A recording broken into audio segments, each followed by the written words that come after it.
Hey, alright, I got my foot up on the gas. It's the Joe Q Car Show podcast. Let's go. Welcome to the Joe Q Car Show. I'm Joe, and we have Ivan here. Ivan, tell me about yourself.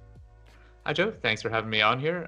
My name is Ivan. I am a cinematographer and a colorist and general film person based here in Toronto and also in New York when the borders are not closed. That's right. It's nice to have you on the show. I kind of hunted you down after watching the regular car reviews Westphalia video. Was very impressed with the art direction. I was very impressed with the lighting. I was very impressed with the sound. The whole thing was just an amazing production, and I'm very happy to have you on the show. And I want to ask you, how did you get involved with cars? How did cars become something you were interested in as a hobby? Right. Yeah. Well, that's a pretty long and meandering story, I'm sure. But I've been into cars since I was a kid, I guess, in some small sort of hobbyist way. I wanted to build car models and so on. It was just I liked the design of them. I thought the idea of a big V8 engine sounded cool. And then when I was a young teenager, we moved out to the country, and cars equal freedom when you're out in the country. So I only had a couple friends that I would have to ride my bike 10 minutes to get to. Any other friends were a half hour to an hour drive. So forget it. So as quickly as I could, I got my license and had a car. And they've always been like an interest to me. I've always loved the design and the driving aspect, but I've also always sort of been outside of typical car guy culture or car enthusiast culture. I've always had kind of boring cars in relation to that. I'm a environmentalist as well. So there's been like this sort of inner conflict. My favorite car I've ever owned so far was a 95 BMW 540, which has this gorgeous, smooth, powerful V8 in it.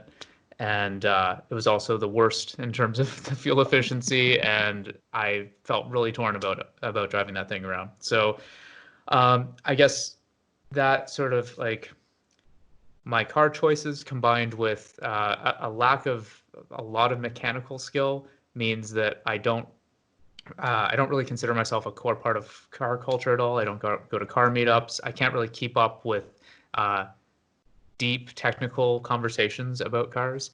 I tried replacing the alternator on my girlfriend's Toyota Highlander a few months ago, and it was a complete disaster. Eight hours out the window, and I wound up taking it to a shop because I just I don't have enough background in it. So I'm just into them. I love them, and I love their social context. I love their the design. I love the aspect of driving. I'm a big road trip fan, big driving fast fan. So so that all sort of brought me to RCR because they're sort of on the outer fringes of car culture as well. They tend to embrace the oddballs. Well, definitely. Maybe that's why I find it so entertaining as well. Why is that? Why do you think you are associating being a car or an automotive enthusiast with having to turn a wrench? Well, I think it is fairly pervasive within the at least the videos that you see online or the magazines that you read. It's all about, I achieved this with my car, and here's how we tuned this or that. And perhaps also out of necessity on some level, like I couldn't afford to have my car worked on and tuned by somebody else. Therefore, I would have to do it myself, especially earlier in life, in high school and college. But I don't know why that's the case, but I think think about it like sports, right? I mean, there's this sort of facts and figures element to enjoying sports at a deeper level than just seeing a bunch of anonymous people running around. If you know that person's name, you know their story arc, you know what their percentage of shots sunk is, you know if that shot actually meant something that he sunk it or not, like with cars or like with sports cars, I think if you understand the inner workings of it, and understand why it's impressive that this four-cylinder just put out 300 and something horsepower or whatever, I'm already at the bleeding edge of my knowledge on even making that comparison. But I think that adds a level of enjoyment. So I think it might just attract people that think in those terms, right? Like Yeah, the there's diehards. I find the car culture topic very interesting because there are so many facets to it, and very much I would like to think I'm a better wrench than I am, but I don't. I mean, I take my car to a shop for a lot of my work, and I'm wondering, you mentioned this, like the stats and the figures and things like that. So were you like in the back of like a Motor Trend magazine being like, oh well, this Mustang has this much horsepower and this Camaro has this much horsepower, and but this 350Z or three whatever, the Z car has this horsepower. Were you like a stats person at all? Well, very briefly, yeah. But I also I have other interests, and I only have so much capacity in my brain for facts and figures, and quickly, camera lenses and codecs and all that stuff took over as well. So So what yeah. what drove you towards videography? Oh goodness. I don't know. I've sort of always been surrounded by it, I suppose. My father was a professor of film and culture at a college here, and and his friends were also professors in this general world. I was exposed to film at a really young age, and I've always been into image making and art in some form, right? So, yeah, I just at one point I decided this is something that I enjoy doing, so why don't I try and make a career out of doing it, right? Well, I guess that's how it happens. But Yeah. but like going from like, hey, I kind of like doing some videos, which is what I do. I like videos and things, to kind of turning it into a place that has multiple offices, and you're able to reach out and make content with multiple people. And I watched commercials you've shot. I mean, you're obviously doing some amazing work. How were you able to parlay all that from this little seed to where you're at now? Well, I don't know. I would say probably some degree of luck and determination as well, right? Um, I think with any sort of competitive pursuit, you have to be ready with the skill set and or at least the willingness to put in the time to figure it all out and to deliver. But that also has to be paired with being in the right place at the right time. So yeah, I mean, it was one little thing that builds on another and builds on another. I started doing this when I was 15, right?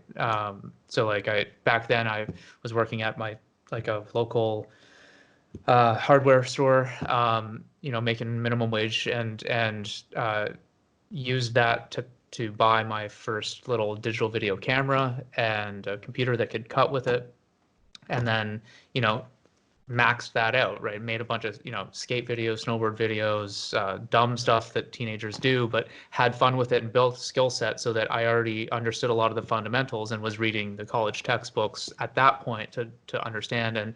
And looking back, all those videos are horribly cringy and it's so embarrassing, but they were the mistakes that you have to make to get to a point where you can do this professionally. And then, I took an entry level position on a TV show and worked my butt off on that and made sure that that people around me, the people above me, were aware of my interest in other areas, right?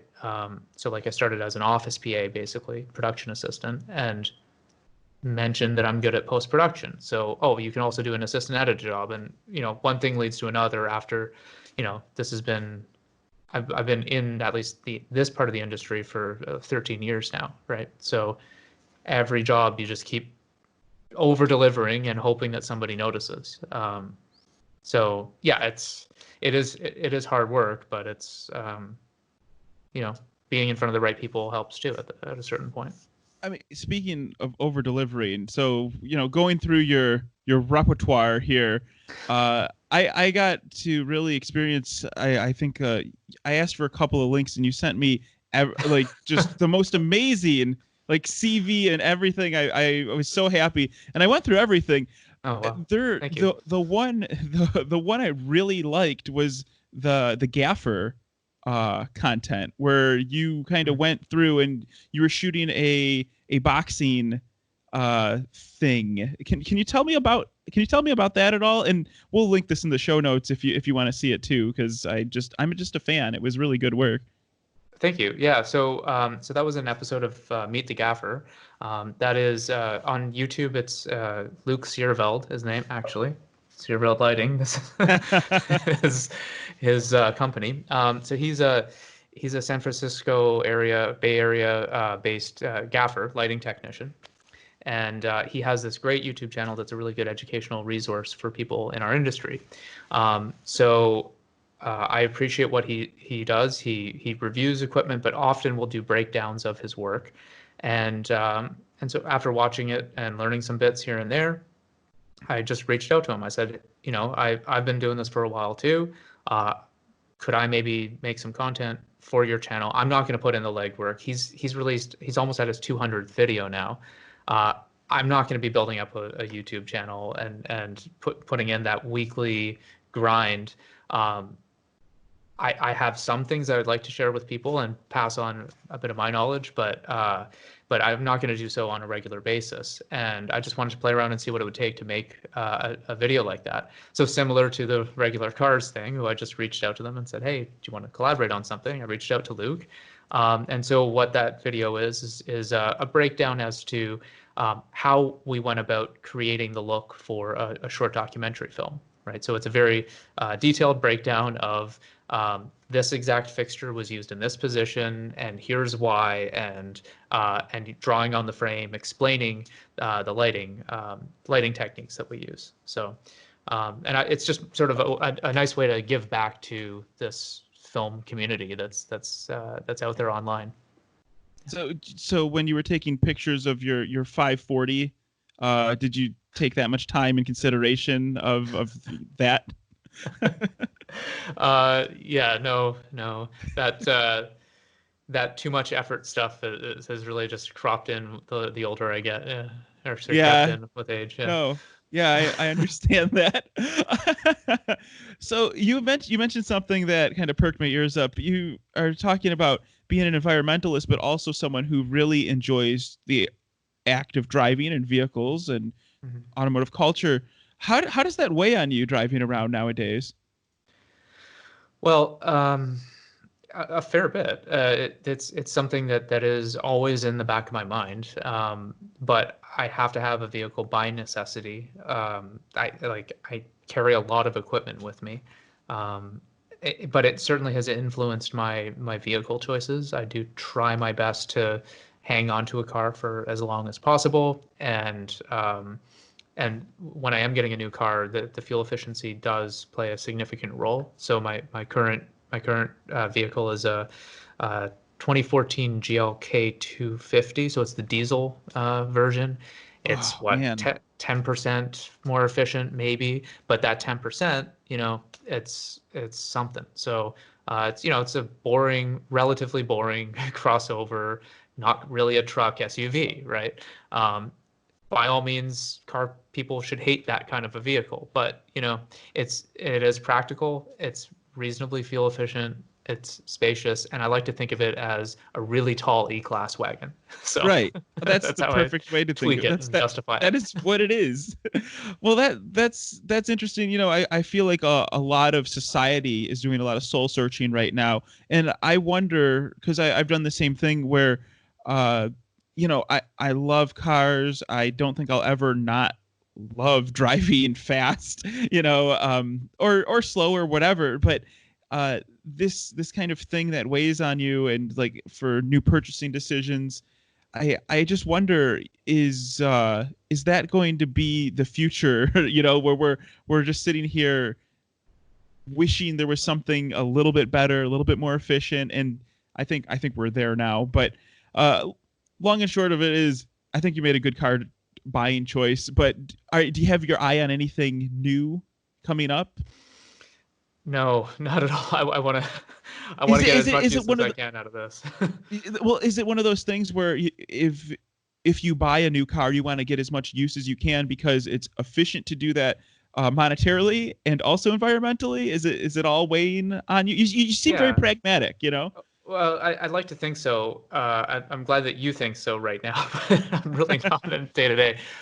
So yeah, it is a bit of all that. So I mean, if you look at the cost in terms of the environmental cost in terms of creating something new from scratch, that is that has far more impact than keeping an existing thing running, generally speaking. Um, and I was on the Lemons Rally last year, I think it was, the Retreat from Moscow Oh, use cool. this Yeah. loosely, blast. That's for like real car nerd guys, right? The only way that you make it to the end is if you can keep your car limping along throughout this, whatever it is, 4 or 5 day long race. Um, and I was talking to one of the guys about this conflict, and his point, he drove, I think it was a mid '90s sedan with a V8 engine in it, um, and uh, and his point is, look, I mean, yeah, the miles per gallon isn't great, but I've driven the same car for a decade or two at this point. And so how many other new cars do you go through if you change in your lease every 2 years? And I think, I mean, not to get too philosophical about this, but then you do have to extrapolate that out and start thinking, well, what does that mean on a societal level if we do have to keep producing something new and keep selling something new to keep the economy churning at an ever-growing rate?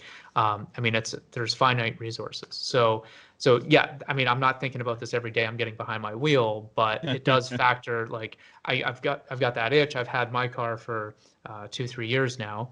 I'll be done the payments next year. So should I flip it and get something else? Maybe, I don't know. Uh, I get that itch as somebody who's into cars, of course, but um, I mean, I'd love to see it. Fast forward to the future, wouldn't it be great if we're all hopefully still actually driving, but driving electric vehicles that are fueled by clean energy, and petrol hobbyist cars don't go away, but they're the thing that you drive at the track, or they're the thing that you only drive once every week or two. Um, and that your everyday transportation and the moving of goods is done with something that's far more efficient. So I don't know when that can happen, but I hope that and I expect that there's still going to be a place for us enthusiasts that want to drive a fun car. Um, yeah. Do you have a fun car in mind or something you're picturing? Do you have something you're saving up for? Well, yes and no. So I actually have a self-created barn find car. Um, I have, Go on. yeah. So uh, many years ago, when I was freshly getting a reasonable paycheck at my first proper TV gig, I got myself a secondhand first generation Audi TT, the 225 six-speed, Nice. which again, like real car guys like Clarkson reviewed it way back in the day and said it was so slow and it was this weird bubble butt on it, and car guys love to rip into that car. Well, it's just a Golf, and it's not even that fast, and blah blah blah. Well, I like it. I think the design's incredible, and it's plenty quick enough for me. Uh, so that was my goal car when I was a teenager, right? Mhm. So I got my goal car, attainable dream car, pretty young.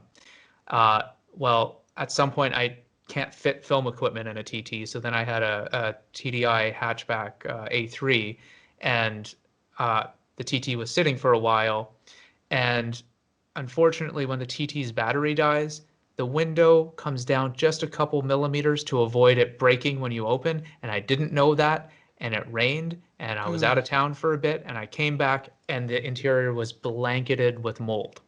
Oh, So So the interior just got totally wrecked, and I have now been towing it from apartment to apartment as I move, saying I'll fix this one day. So I still have to deal with that, and I have a drop dead of this summer. I actually have to fix it, or else I got to sell it for parts. So my dream car, I wrecked my own dream car through negligence, and have to fix it. I want to restore it. Once that's gone, once I get over that heartbreak or have actually fixed it and can enjoy it for a while, I would hope to just keep it. Everybody says, well, I got a future classic. I hope that might be the case at some point. To be honest, I don't want to reach too high. I'd say like maybe a Boxster or a Cayman actually would be incredible. But I mean, they're so capable. It makes a lot of sense. So I'm always worried about the image of these cars, right? Like I drive a Mercedes, and that's like that can be obnoxious.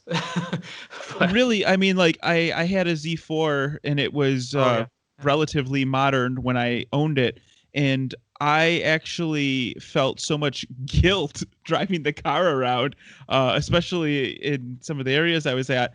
And it was one of those things where it was my first big job, kind of thing. It was a little bit of a reward. And, it was used. A Ford Focus at the time cost more money. You can go buy a loaded Focus. So, like, I definitely understand what you're saying.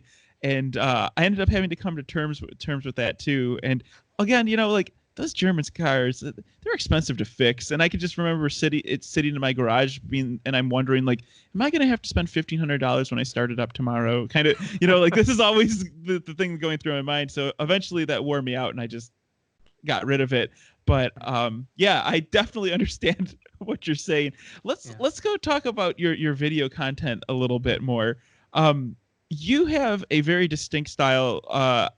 I feel like, I watched this Westphalia video, and I looked through a couple of your other content links that you sent me. And if you want to check any of that stuff out, it's visualinclination.com, right? That's where people can kind of see your things. But all of your video content has like a certain, I wrote down a word here, and it is a bite. It has like a visual, like a little thing, a very interesting bite that it's a tone. So where did that tone come from in your upbringing? How did you get this style that you have right now? Ooh, I I hate to say it, but I don't know. That's very generous of you to say. Thank you. I like to think that each piece needs its own style, and I work really, really hard to try and deliver the absolute top quality possible within whatever budget I'm given. But that style has to sort of come of the piece, right? Or from the piece. So like the Westphalia video, for example, we deal with multiple generations of people within it, multiple generation of ideas. So to sort of separate a flashback sequence, we use a totally different lens system on the camera. And then modern day, we use a different one. And then for another part, we're using Super 8 film. So we're jumping around, and I just, I try my best to be a bit of a perfectionist around that stuff. So, I'll fill whatever time I possibly can with making it better until the drop dead, okay, we got to deliver this moment. So I hope that it's just a good execution of whatever idea. If there's an overarching look to all those pieces, I think it's probably just my eye is the one picking where the camera's pointed. But no, don't get it wrong. Like, I'm not going to be able to go through and be like, that's his video, that's Ivan's video. I mean, maybe I've watched enough of your stuff now, but like I just I look at other videos being produced, and I just you have a very, I mean, I don't know if it's lighting or just whatever color you're doing. It has a very interesting kind of pop to everything. And not saying everything looks the same. Believe me, it doesn't. But I was pulled into a lot of the whatever you were filming. And so and obviously you're honing this in over years, but did you have like an inspiration? Was there a book that like nudged you in a direction? Where did that come from? Um, in terms of the visuals, no. I mean, I'm always trying to soak up as much visual reference as possible, for sure. I was in film school for a couple of years, and every film school student thinks that they're going to be the next Spielberg when they go in, or the Lucas when they're going in, and then they're like, oh no, I want to be the next Truffaut or the next Fellini once they start getting into film history. So I went through all that, but I want to soak up as much references as I can on a daily basis, and that's probably what influence. You have this bank of different images in your head that you're pulling from. In terms of a book, big one that really influenced me and made me really love the idea of filmmaking was Sculpting in Time by Tarkovsky. He's a Russian filmmaker, and the idea behind that book. I mean, he talks about a lot of his philosophical approach to filmmaking, but I love the idea that films are sculpting in time. That you have this character that you're trying to bring to the world, but that character actually lives for however many years, right? They could be a 60-year-old man who's coping with a midlife crisis or something, and he's got 60 years, and you could even fast forward into his future. Like it's time is now what you're thinking of, but you're also sculpting away that time, and what you cut away the parts that don't make sense to the arc that you want to show, and so what this film ultimately is you selecting the nuggets and the moments that are going to make up your thesis. And I just fell in love with that idea, and I went, oh, that's what I want to be doing. Now, sure, I mean, I make commercials too. That's not really so much sculpting in time that much. I'm not going to say like every piece that I make is art, but it's it was something that just like, if I can do that a little bit every time or most of the time, that idea makes me really happy. So that was an incredibly influential book and idea. I would recommend anybody who's into film read that. That's an interesting comment. You say that like the commercial you're making is not as much art as the this passion project or whatever. Do you really think that, because you're putting in the same sort of effort and tone, and you're adjusting things? I mean, in a certain sense, a commercial is very much art. I would argue.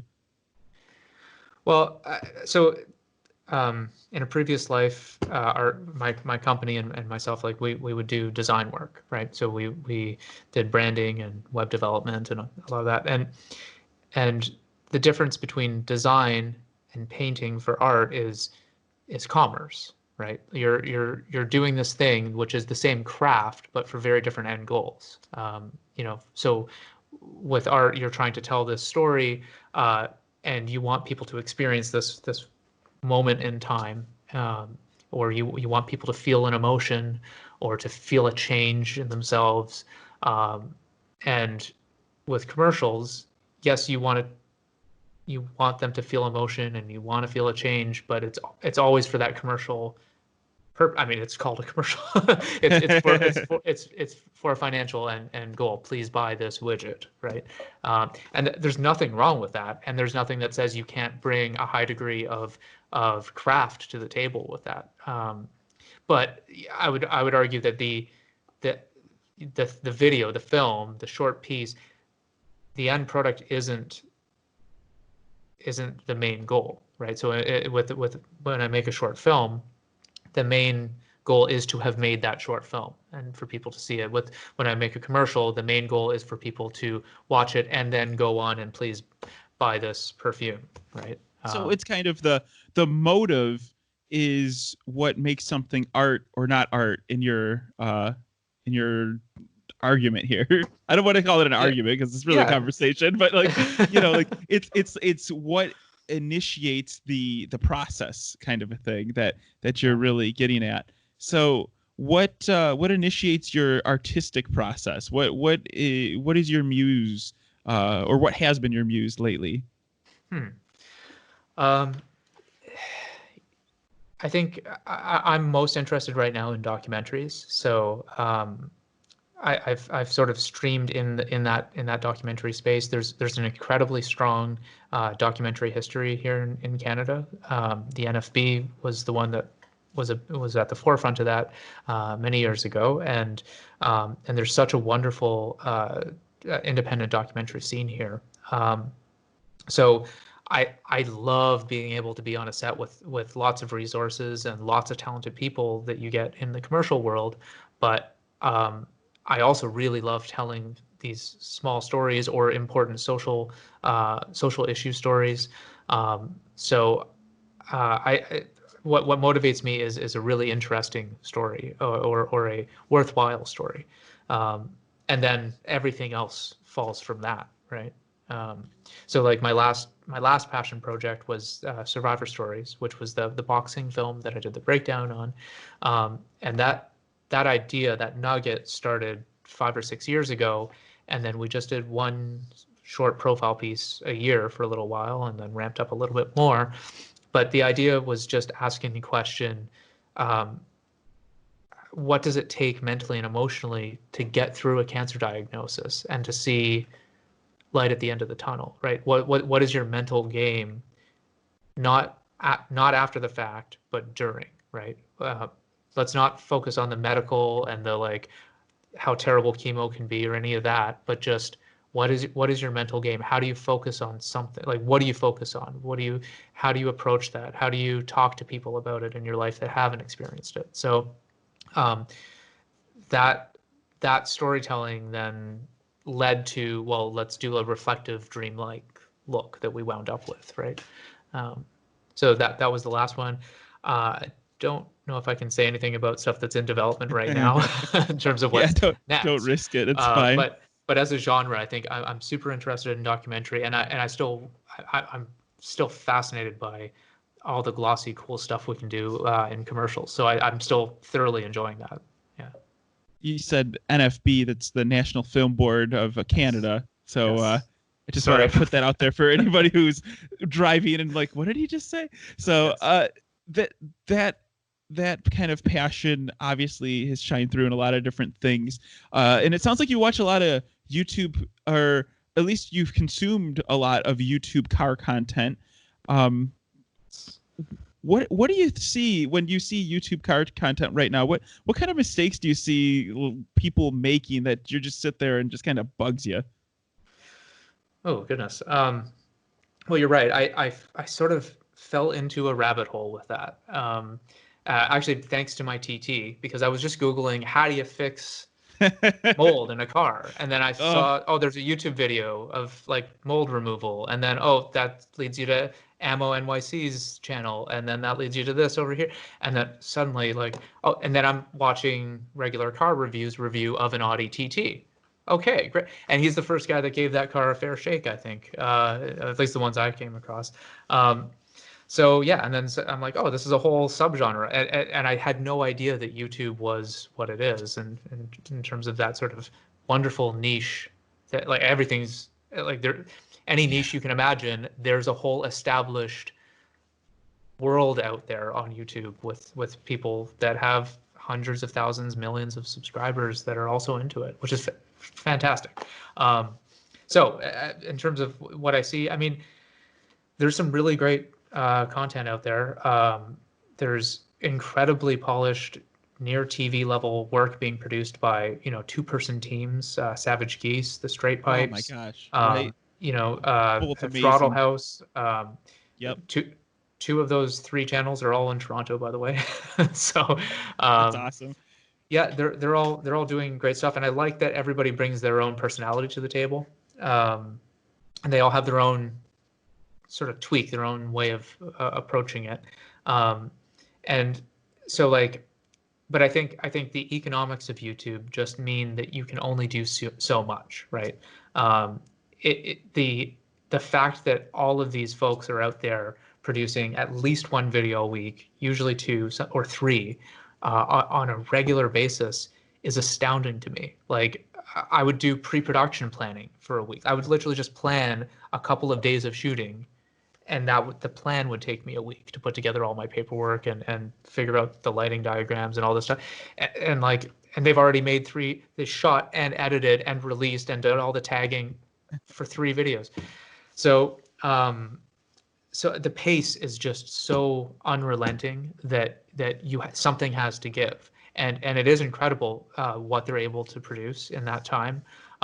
If you look at regular car reviews, they focus on the writing. Their production time is incredibly short. I shot a couple of videos with them for fun, not the big budget one, and it's incredible. I think they're in and out in an hour, maybe 3 at most, and then they'll spend most of the time that they're given in that window just writing it and then recording the VO and blah blah blah. But they're it's like a strategy video game, right? You only have so much resources, so where are you going to allot it? And so for some of them, they allot it to the production value and the editing. Straight Pipes actually does some really lovely VFX in post-production. Like they'll change a grill on a car as the shot's moving, or they'll change the wheels and so on, because Yuri was in TV production before and he knows that kind of stuff. That's all high effort stuff, but you can only do so much high effort within a video. So I mean, I don't want to pick on too many negatives from because there's so many strengths from each of them but something has to give. And with our special that we did, the Westphalia, the goal was to say, well, what if we at least remove the financial constraint, right? What if you could spend more than 2 to 3 hours shooting a car? What if you spent more time on your script? If we actually did an early draft, and then I think by the end we had done 12 revisions on the script, which they can't possibly normally do. What if we spent a real amount of time really cutting it? It gets a proper color correction, an audio mix. I sent it off to a mix facility, like stuff that like you would never do for YouTube unless you had far more subscribers, yeah, and heavy corporate sponsorship. So that was just an interesting experiment, right? Like what happens when you enable somebody who is clearly very creative and funny, they're a great writing duo. What happens when you enable them with, I mean, we still had constraints, but far fewer constraints, right? Wow. Yeah. That was a really long answer to that. No, that was so much more interesting than the question I asked. Like, and you totally turned it around and made it something that was a positive response. So I appreciate that. If you weren't doing video content or car content, or thinking about cars or video or photography, are you into photography? Yeah, loosely. Yeah, loosely? I would not call myself a photographer, but like, I mean, I have a nice little DSLR and I love old prime lenses. Yeah, I like it. Yeah, okay. I'm not a photographer. Yeah, maybe a little bit. So what would you be doing if you weren't doing this kind of stuff? I would be out in the country with my dogs and my girlfriend, and I don't know, probably living off grid, building my own cabin somewhere. Oh yeah, you're not going to live in a van? You're not a van life guy? I think those are super cool, but I've got 2 high energy dogs. I'm not like they're tough in our small apartment as it is. So yeah, I mean we're probably that. I feel like I would probably have to find something creative though. Like I do really like that idea, but then I don't know. I'm not good at painting yet, but maybe I could pick that up. So you're pretty set on you need to be creating something. You need to be making art, not just something, but actually your motives have to be pure. I really respect that, and the fact that you immediately would go back to your roots in the country here just is a very nice thing. So when you grew up in the country and you got your cars and you got all the people around you talking about cars and you got into photography and all this stuff comes together, you have this whole life in Toronto and New York. What do you do to relax from all this? Oh, that implies I relax. That's Okay, that's an answer. I mean, these days it's yeah. I mean, to be honest, when I force some downtime, it really is spending it with my girlfriend and my family. Getting out of the city. I do thoroughly love it in Toronto, but it's nice to get away, traveling. It's like everybody's Tinder or latest dating app profile says. I love travel. It's true. I mean, that's what I would be doing.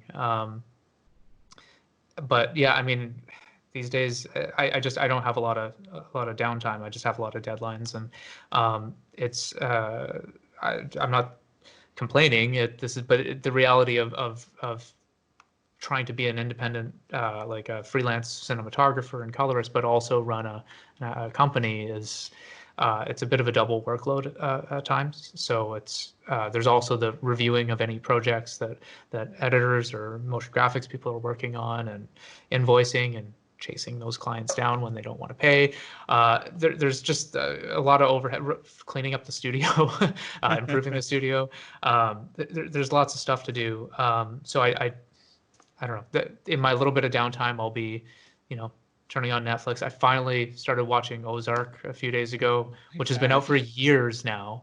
But I heard great things about it and the cinematography, so I'm like, yeah, I definitely want to check that out. And they got away with this beautifully, incredibly dark, like barely any lights are on, cinematography on a banner, or flag waving Netflix show, which is great. Anyways, yeah, so I guess watching TV and going for walks with the dogs, simple, normal people life. That's awesome. That's wholesome. I love it.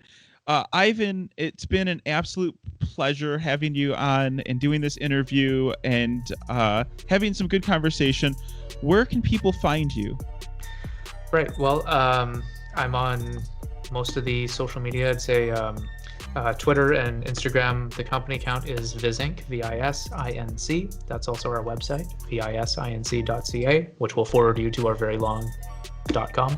And my personal account, where you can see a little bit less or sort of more informal posts and probably photos of my dogs and other stuff, at Verlaan. That's IVERLAAN. There's two ways because the Dutch like to do that.